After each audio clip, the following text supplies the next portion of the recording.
वक्रतुंड महाकाय सूर्यकोटि संप्रभ निर्विघ्नं कुरु मे देव सर्वकार्येषु सर्वदा। मंगलम भगवान विष्णु मंगलम गरुड़ध्वज मंगलम पुंडरीकाक्ष मंगलाय तनो हरि। अब देखिए कल ललई छठ है। आज हम कथा आप लोग को भेज दे रहे हैं, आप लोग सुन लीजिएगा कि ललई छठ के कथा में क्या होता है। तो पूजन विधि तो सबको पता है कि क्या क्या चढ़ाया जाता है, इसलिए हम कथा खाली संक्षेप में डाल दे रहे हैं, आप लोग सुनिएगा। कल है ललई छठ। देखिए अचानकपुर में एक राजा अपने परिवार सहित रहता था। वह राजा वह प्रजा के सुख दुख बहुत ध्यान रखता था। उसके राज में सभी सुखी थे। राजा अपने राज्य के हर गांव में एक तालाब कुआं बनवाता रहता था, लेकिन सभी तालाब में राजा देखिए हर गांव में एक तालाब कुआं बनवाता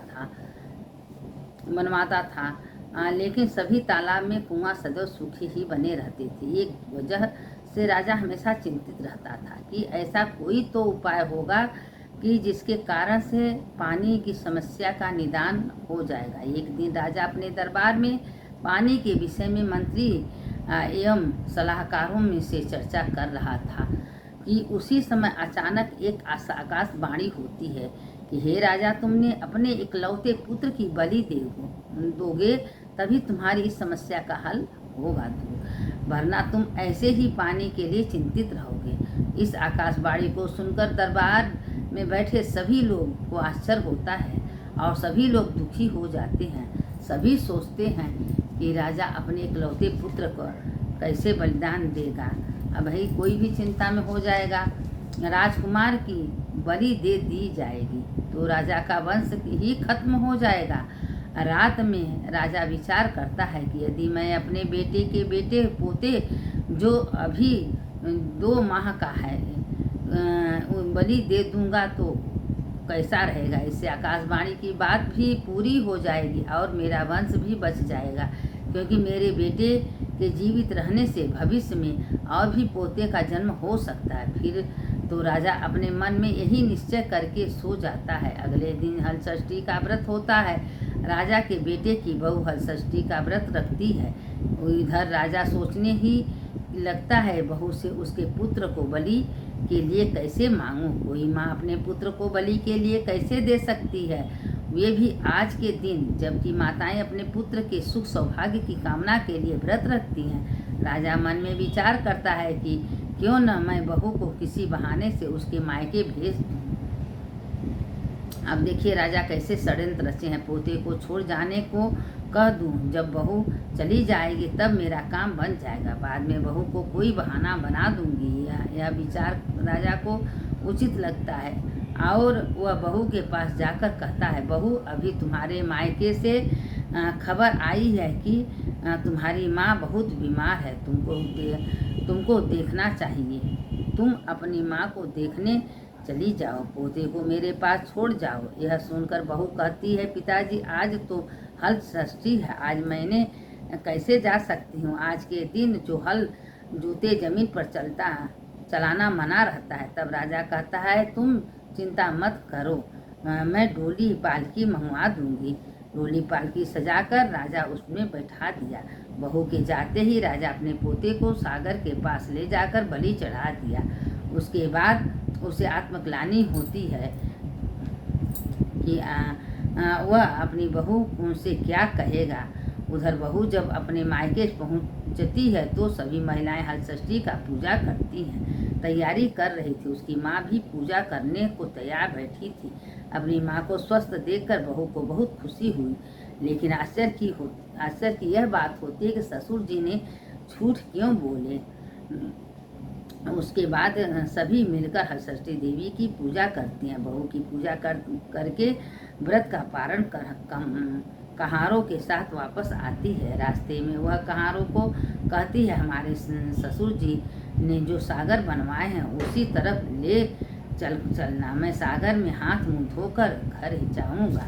कहारों ने उसी ओर लेके गए जो उसने बनवाया था, बनवाए थे, लेकिन बहू की जिद के साथ कारण इधर उधर नहीं गया। पानी भरा हुआ देखकर आश्चर्य होती है। वास्तव में आकाशवाणी के अनुसार राजा के बलि देने से ही यह चमत्कार हुआ था। बहू सागर में उतरकर प्रणाम करती है और हाथ मुंह धोकर आंचल फैलाती है। आंचल में उसका बच्चा खेलते हुए आ जाता है। बहू को देखकर बहू आश्चर्य होती है कि ये बच्चा यहाँ कैसे आ गया। फिर दोनों घर पहुँचते हैं। यह सब हलषष्ठी माँ की कृपा से ही हुआ था।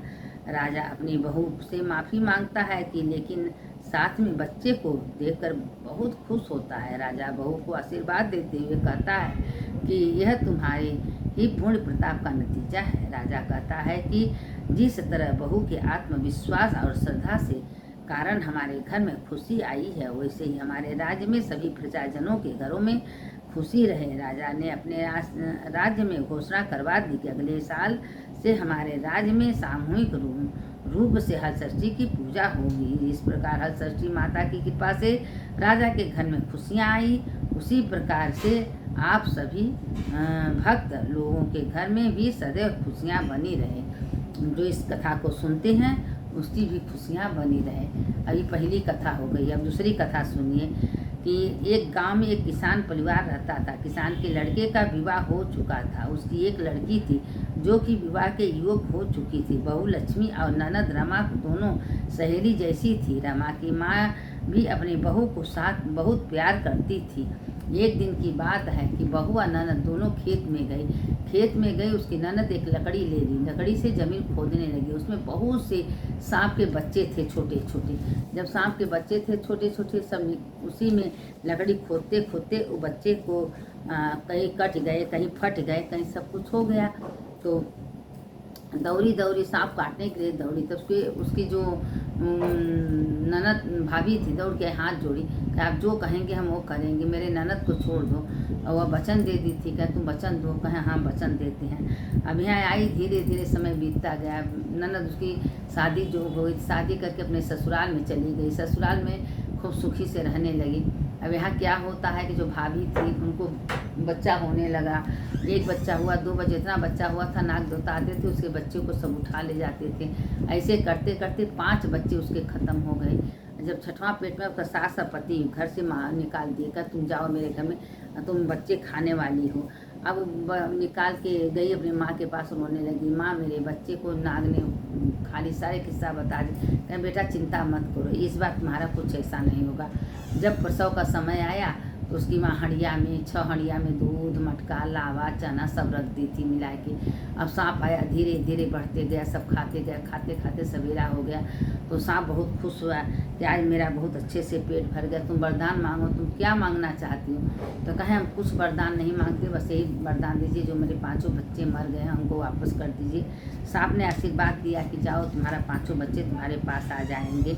आशीर्वाद दे के बच्चे उसके पास आ गए। अपने 5 बच्चे को लेके और अपने छोटे बच्चे को लेके घर गई। उसके सास कही तुम कहाँ से। हमारे 6 बच्चे हैं। ये सब किस्सा बता दी कि हमारी ननद जो है ऐसे ऐसे की थी, इसीलिए हमारे बच्चे सब मर जाते थे। तो कहें कि इतनी बड़ी बात को हमसे क्यों नहीं बताई। कहें हम भूल गए थे, नहीं बताए, लेकिन नाग देवता को हम वचन दिए थे जो तुम कहोगे वो कहेंगे, इसलिए हमारे बच्चे को उठा ले जाती थी। आज मेरे बच्चे मेरे भगवान की कृपा से, ललई छठ माता की कृपा से सब बच्चे वापस आ गए। जैसे ललई छठ माता तुम्हारे बच्चों को वापस सबका खुशी रखें। बोलो ललई छठ माता की जय। यह तो हो गई 2 कहानी। अब तीसरी कहानी सुनिए कि एक गांव में 2 भाई रहते थे, काशीराम और छोटे का नाम था बंसीराम। बड़े की पत्नी का नाम काली और छोटे की पत्नी का नाम था लाली। अब लाली और काली दोनों देवरानी जेठानी थी। लाली की सास अपने पोतों को बहुत प्यार करती थी। लाली प्रतिदिन घर का सारा काम निपटा कर शहर में दूध दही बेचने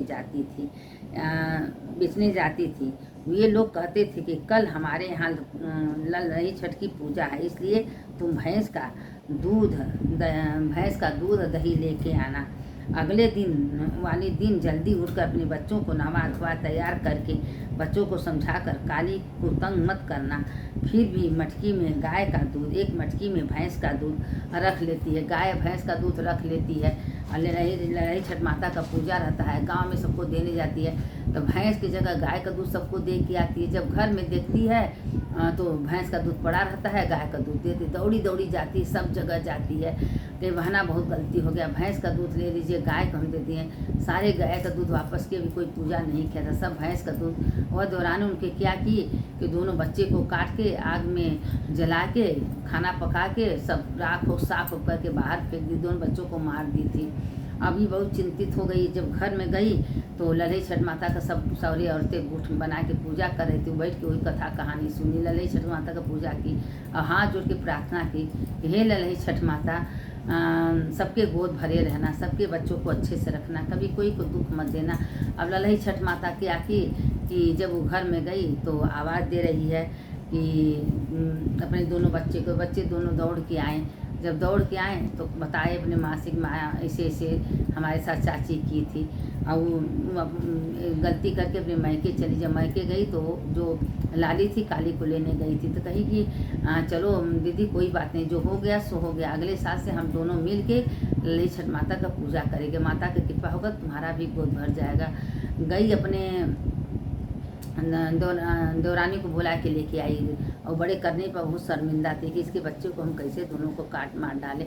और उसी तरह उसके दोनों बच्चे जब जी गए तो क्षमा कर दी।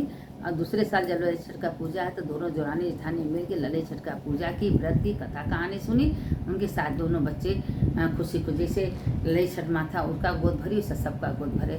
ललई छठ माता की जय। ये तो तीसरी कहानी थी। अब चौथी कहानी आप लोग सुन लीजिए कि एक गांव में एक ब्राह्मण परिवार रहता था। ब्राह्मण का नाम रामलाल था। वह बहुत ही सरल स्वभाव का था, लेकिन उसकी ब्राह्मणी ललिता बहुत ही क्रूर स्वभाव की थी। अभी तक उसके कोई संतान नहीं थी। उनके बच्चे पैदा होते ही मर जाते थे, इसलिए उसकी 4 संतानों मर चुकी थी। कुछ समय बाद उसके यहाँ 5वीं संतान उत्पन्न हुई। जब वह 6 माह की हो गई तो एक दिन ललिता अपनी जेठानी से करी, वहाँ तो आई लोग कहते हैं, अपनी जेठानी से कह रही हैं कि बच्चा सौंप कर नदी पर नहाने चली जाती है। रौताई अपने बच्चे को खिलाते पिलाते सोचती कि मेरे घर में नमक नहीं है, इसलिए वह थोड़ा सा नमक ललिता के घर में से निकाल लेती है। बच्चा यह देखकर हंसते हैं और कहता है कि पूछता है कि तुम क्यों हंस रहे हो। तब बच्चा कहता है कि अभी यहाँ पर मेरी माँ नहीं है, इसलिए तुम और कुछ ले जाना चाहती हो तो ले जाओ। और अताई कहती है मैं तब तक कुछ नहीं ले जाऊंगा जब तक तुम अपने हंसने का कारण नहीं बताओगे।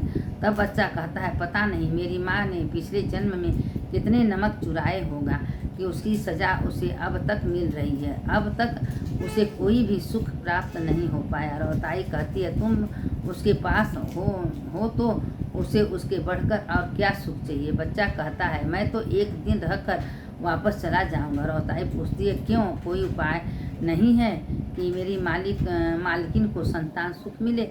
तब बच्चा कहता अगर मेरी माँ कुतिया बनकर भगवान के दरबार में उपस्थित होकर वहाँ का वार्तालाप चुप होकर सुनेगी और यहाँ आकर वैसा ही करेगी तो देखिए कथा पुराण का कितना महत्व है। कथा सुनने का बहुत बड़ा महत्व। वह उस ऋण से मुक्त होगी। ऐसा बोलकर बच्चा चुप हो जाता है। ललिता नहा कर जाती है। रौताई पूछती है कहानी बताई। ललिता कहती है तुम झूठ बोल रही हो, इतना छोटा बच्चा कैसे बता सकता है, तुम मुझे डरा रही हो। और रौताई कहती है जो सच है वही बता रही हूँ, आप मानो या ना मानो आपकी मर्जी। रामलाल बाहर से कथा पढ़कर आता है तो ललिता उसको भी यह सब बातें बताता है। तब उसे बीमार पड़ जाता है। अगले दिन बच्चा मर जाता है, लेकिन ललिता को रौताई की बात याद आती है। उधर रामलाल एवं अन्य लोग बच्चे को श्मशान ले जाने की तैयारी करते हैं। वह ललिता कुतिया का रूप बनाकर बच्चे के पीछे पीछे जाती है। बच्चा भगवान के दरबार में पहुंचकर बहुत खुश होता है। भगवान वहां पर बैठे हुए सभी बच्चों से पूछते हैं कि अब ललिता के घर कौन जाएगा, लेकिन कोई भी बच्चा जाने के लिए तैयार नहीं होता। आखिर मैं एक छोटा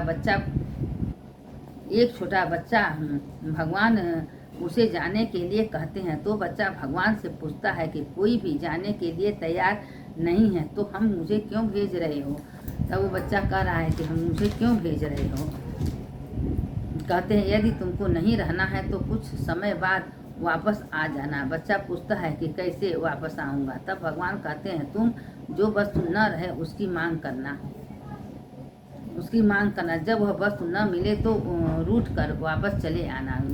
वैसे गर्मी के दिन में कीचड़ की मांग करना, बरसात में गर्म दूध की। जब तुम्हारी बुआ नए कपड़े पहने हुए तो हाथ मुंह गंदे करके उससे गोदी लेने को कहना। इसमें से तुम्हारी कोई मांग पूरी न होगी तब तुम वापस आ जाना। बच्चा इस बात को सुनकर ललिता के घर उसका बच्चा बनाकर जाने के लिए तैयार हो गया। ललिता सब बातें सुनकर जल्दी से घर वापस आ गई। कुछ दिनों बाद उसको बच्चा होता है। धीरे धीरे बच्चा बड़ा होता है। साल भर के बाद ललिता मौसम के अनुरूप सभी चीज़ों को इकट्ठा करने लगती है। तो वह अपने ननद को बुलाकर सभी बातें समझा देती है। जब बहुत गर्मी पड़ती है तो बच्चा अपनी माँ से कीचड़ में खेलने की मांग करता है। ललिता खुशी खुशी आंगन में कीचड़ बिखर देती है। बच्चा उसमें लोट पोट कर खेलता है और थोड़ी देर बाद अपनी बुआ को तैयार देखकर गोदी लेने की जिद करता है। उसकी बुआ उसे गोदी से उठाकर प्यार करती है। उसी प्रकार ठंड में भी बच्चा को खिलौना पकड़ा कर मिठाई आदि के लिए जिद करता है। माँ उसे किसी भी चीज़ के लिए मना नहीं करती। तब बच्चा भगवान से कहता है, ये तो ब्राह्मणी ललिता तो अब सुधर गई है, मुझे भी बहुत प्यार करती है, अब मैं क्या करूं। भगवान उस बच्चे को समझाते हैं, उसके पुराने कर्मों का मेटा मिट गया है, दंड खत्म हो चुका है, इसलिए तुम अपने माँ के पास अच्छे से रहो। ललिता अपने बच्चे के साथ खुशी से रहने लगी। जिस प्रकार ललिता के घर खुशियाँ आई वैसे ही भगवान खुशी सबको दें, छठ माता सबको खुशी दें। ये तो हो गई 4 कहानी। अब 5वां कहानी सुनिए।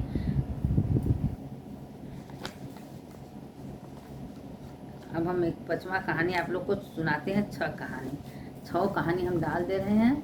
आप लोग इस 6 कहानी को कल सुन लीजिएगा। अब 6ठा कहानी सुनिए। एक छोटा सा गांव था, उसमें कंचन नाम की रौताई रहती थी। वह दूध दही बेचकर अपने परिवार का भरण पोषण करती थी। वह दूध दही बेचने के लिए शहर को जाती है। रास्ते में एक छोटा सा जंगल पड़ता था। आते जाते समय कंचन एक पेड़ के नीचे बैठकर थोड़ा आराम करती थी। वहाँ पर गाय भैंस बकरी आदि भी चरने के आते हैं। एक गर्भवती भैंस से कंचन की दोस्ती हो जाती है। रोज दोनों अपने अपने घर सुख दुख एक दूसरे से बांटते हैं। भैंस के प्रसव का समय निकट आ रहा है। अब वो भैंस से जाके बात करती थी तो निकट आ रहा है। भैंस सोचती है कि ऐसे समय में कंचन तो साथ देगी नहीं। अचानक कंचन बीमार हो जाती है और दूध दही बेचने के लिए शहर नहीं जा पाती। तब उसकी देवरानी दूध दही बेचने शहर जाने लगती है, लेकिन उसे कंचन और भैंस की मृत्यु के विषय में कुछ नहीं पता। धीरे धीरे समय बीतता जाता था और भैंस के प्रसव का समय आता। भैंस दर्द से कराह रही थी। सामने से कंचन की देवरानी आती दिखाई देती तो भैंस उसे मदद के लिए पुकारती। देवरानी कटु स्वर से कहती, मेरे पास समय नहीं है, मुझे जल्दी जाना, शाम से पहले वापस आना। यह कहकर वह वहाँ से चली जाती। तब भैंस क्रोध में आकर श्राप देती कि मेरा प्रसव छठ महारानी की कृपा से अच्छे से निपट जाएगा, मेरा बच्चा दौड़ने भी लगेगा, लेकिन तुम मनुष्यों को अपने बच्चों को पालने में बहुत अधिक मेहनत करनी पड़ेगी। उस समय ही लापरवाही के कारण पूरी मनुष्य जाति को यह श्राप मिला। इसलिए सभी मनुष्य को हर समय हर किसी की मदद करने को तैयार रहते हैं। जैसे उसका बच्चा हो गया, बच्चा होने के बाद वह तो आराम से अपन रहने लगी, लेकिन उसको जो है उसका हम लोग का बच्चा क्या है, 1 साल के बाद दौड़ने चलने लगते हैं। इसीलिए अगर गाय को भैंस का मदद कर देती तो मनुष्य के भी होते, जैसे उसका लोटे इसमें। अब एक 6ठा कहानी है। अब 6ठा कहानी सुन लीजिए, उसके बाद थोड़ा सा छोटा सा गणेश जी का सुनाएंगे। अब 6ठा कहानी, एक राजा थे, उनके एक बेटा था 12 साल का। 12 साल के होके मर गया। अब सब लोग कहने लगे कि इसका शादी कराइए तब दाह संस्कार होगा।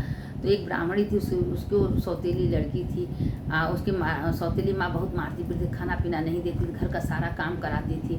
अब वो सोचती थी कि मैं क्या करूँ, कैसे जाऊँ। तब राजा ढिढोरा पिटा दे, कोई अपनी लड़की से शादी कर देगा तो इसको हम पूरा राजपाट दे देंगे। अब उसने बहुत चिंतित थी तो ब्राह्मण सोचा कि हमारी बेटी को शादी करा दें, कुछ न तो घर द्वार मिलेगा, कुछ भोजन तो मिलेगा इसके घर, और इसे इतना काम करती है बेचारी, मार खाती है, राजा घर में रहेगी तो सुख से रहेगी। और ब्राह्मण तैयार हो गए कि अपनी पुत्री से आपकी बेटी से शादी करा देंगे। अब शादी करा दी, फेरा हो गया। उसके बाद कही मेरे पति हैं, इनको कहाँ आप लोग ले जा रहे हैं, कहाँ आप लोग ले जा रहे हैं, मत ले जाओ, मत ले जाओ। लेकिन उसने एक न सुने, सब ले गए स्मशान, वहाँ छोड़ दी। सब कोई यहाँ छोड़ दो, रात भर में इसको समझ में आ जाएगा। तो रात को बैठ के उठो उठो कर रही है, छोटी सी बच्ची 12 साल, तो उसको कितना ज्ञान था। और वैसी ऊपर बैठी थी। रात को शंकर पार्वती जी आकाश मार्ग से आ रहे थे, देखे कि यहाँ अकेले एक लड़की बैठी है। वहाँ गए, बेटा तुम यहाँ क्यों बैठी हो? कहें माता इनसे मेरा शादी हुआ है, ये उठ ही नहीं रहे। तो कहें बेटा तुम ये मर गए हैं, नहीं उठेंगे, तुम अपने माँ का, तुम्हारी माँ जीवन भर ललाई छठ का व्रत की है, पूजा की है, आराधना की है, तुम अपनी माँ का व्रत का पूर्ण अपने पति को दे, तुम्हारे पति जिंदा हो जाएंगे। तो कहें माँ हमको तो पता नहीं कि मेरी माँ कैसे कौन पूजा की है। तो बेटा कहें तुम गंगा जल हाथ में ले लो, संकल्प बोल लो कि पूरी साल का जो ललाई छठ का व्रत मेरी माँ ने किया आज मेरे पति को लग जाए। तो अब वो गंगा जल लेके माता उसको जैसे से बताई थी उसे संकल्प लेके छोड़ दी। अब उसके पति उठ के बैठ गए। जब बैठ गए तो अब गांव भर सब कहें कि उसको समझ में आ गया होगा, चलो उसका दाह संस्कार करने। जब देखे तो अपने दोनों में बात कर, तुम कौन, हम तुम्हारी पत्नी है, तुम मेरे पति हो, तुमसे मेरा शादी हुआ, सब बात कर रहे हैं। अब पूरा गाँव में हल्ला हो गया, राजा का लड़का जिंदा हो गया, राजा का लड़का जिंदा हो गया। अब सब बड़े प्यार से राजा के घर ले गए। अब दोनों का गृह प्रवेश हुआ, पूजन हुआ। तो राजा अपनी बहू से पूछे बेटा ये सब कैसे हो, सब बता देगा। काशमा से शंकर पार्वती जी आए थे और वो कहने लगे छठ माता का व्रत का पूजे जो दे देगा, और मैं तुम्हारे पति जिंदा हूँ, हम ऐसे संकल्प बोल के दिए, हमारे पति जिंदा हो गए। अब राजा उनसे पैर पर गए, तुम्हारी लक्ष्मी हो, तुम्हारे घर की बढ़ोती हो, तुम्हारे वजह से आज मेरा बेटा जिंदा हो गया। अब राजा ढिढोरा पिटवा दिए कि जो भी कोई ललाई छठ का पूजा इकट्ठा करेगा उसके घर में सुख शांति पुत्र पौत्र की वृद्धि होगी। अब दोनों खुशी खुशी रह ले। उस बेटी का दिन लौट आए जो सौतीली माँ के हाथ से इतना मारपीट खाती थी, खाना नहीं मिलता था। अब राजा के घर में नौकर चाकर सब कुछ हो गए, उसके भाग में तो सुख लिखा था। तो देखिए हमारा पति भी उसका जिंदा हो गया, राजयोग भी मिल गया, सब गया। इसीलिए ललाई छठ माता कोई देवी देवता किसी का बुरा नहीं करते हैं और हमेशा अच्छे करते हैं। जो 6 कथा कहानी सुनता है उसके समस्त पाप तत्काल नष्ट हो जाते हैं, उसके घर में सुख शांति समृद्धि आता है। सुनने वाले की जय, सुनाने वाले की जय। अभी मैं गणेश जी का भी कथा सुन लीजिए, न गणेश भैया नाराज हो जाएंगे। आप देखिए कि माता रानी सीता जी कमरे में बैठ के श्रृंगार कर रहे थे, सिंदूर टीका लगाते। हनुमान जी गणेश जी गए, हनुमान जी गणेश जी पूछ रहे माता तुम क्या करे हो? कहें क्या करें, सिंदूर लगाने से तुम्हारे पिता का आयु बढ़ता है, इसीलिए। कहें सिंदूर लगाने से आयु बढ़ता है? कहें हाँ। अब वो लोग गए सिंदूर के पहाड़ पर, खूब नीचे ऊपर पूरा सिंदूर सिंदूर सिंदूर पोत के आए। अब वहाँ रामचंद्र देख के हंसने लगे, तुमने ये क्या किया? जब थोड़ा सा सिंदूर माता लगाती है आप लोग का आयु बढ़ता है, तो हम लोग तो पूरा दम पोत देते हैं। कोई बात नहीं है, आज से हम आशीर्वाद दे रहे हैं, जो गणेश जी को सिंदूर लगाएगा उसको रिद्धि सिद्धि मिलेगा, जो हनुमान जी को सिंदूर लगा उसको बल बुद्धि विद्या ज्ञान मिलेगा। इसीलिए जो गणेश जी का हनुमान जी का कथा कहानी सुनेगा उसके घर में सुख शांति समृद्धि आएंगी। अब बोलो गणेश भगवान की जय। लास्ट में अब एक देखिए आरती भी आप लोग, यही आरती आप लोग कल सुनने के बाद आरती भी गाइए। ओम जय लक्ष्मी माता मैया, जय लक्ष्मी माता, तुमको निस दिन सेवत हर विष्णु धाता।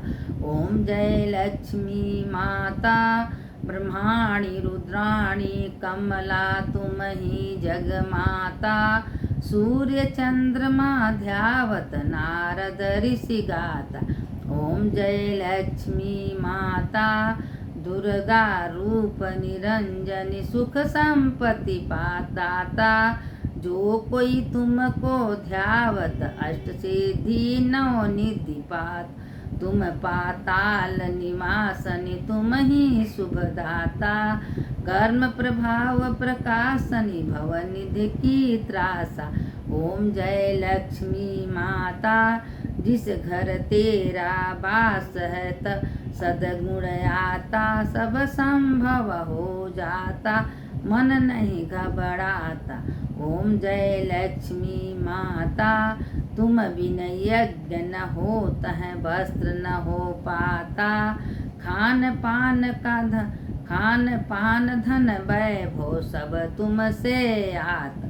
ओम जय लक्ष्मी माता, शुभ गुण सुंदर सुकर्ता क्षीरोदधिपाता रत्न चतुर्दश तुम बिन कोई नहीं पात। ओम जय लक्ष्मी माता। आरती लक्ष्मी जी की जो कोई नर गाता, उर आनंद समाता पार उतर जाता। ओम जय लक्ष्मी माता। तन मन धन सब कुछ है मैया तेरा, तेरा तुझको अर्पण क्या लागे मेरा। ओम जय लक्ष्मी माता। मैया जय लक्ष्मी माता। सुनने वाले की जय, सुनाने वाले के। जो इस कथा को सुनते हैं उसके घर में सुख शांति समृद्धि आती है। शंकर शंकर हर हर शंकर शंकर शंकर जय जय शंकर। मंगल भवन या मंगलहारी उमा जपत ही त्रिपुरारी। हर हर महादेव शंभो काशी विश्वनाथ गंगे माता पार्वती। ये कथा आप लोग कल जरूर सुन लीजिएगा। सुनने के बाद ललई छठ माता खुश होती है। सुनने वाले की जय, सुनाने वाले